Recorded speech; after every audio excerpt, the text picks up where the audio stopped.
Welcome to the banker lamp. Please enjoy the video. In this video, I will show you how to make an item frame secret door. This clever build allows you to conceal a hidden passage using a seemingly ordinary item frame. We will cover gathering the necessary materials, preparing your wall, and setting up the simple redstone mechanism. It's a fantastic way to secure your valuables or create a secret base, impressing your friends with your ingenuity. To begin, gather your supplies. You'll need one item frame, any item to place inside it, and 2 redstone comparators. Also, grab some redstone dust, your preferred building blocks, and 1 sticky piston.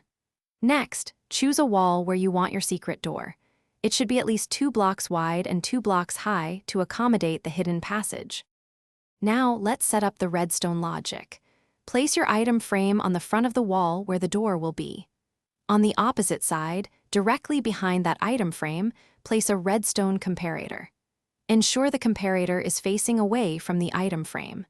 Then, connect a line of redstone dust from the comparator's output to carry the signal.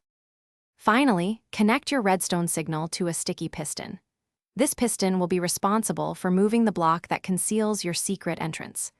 Position the sticky piston so it can push or pull the chosen door block. Once everything is connected, simply rotate the item within the item frame to activate the redstone, opening and closing your perfectly hidden passage. Thanks for watching. If this was helpful, leave a like and consider subscribing. See you next time.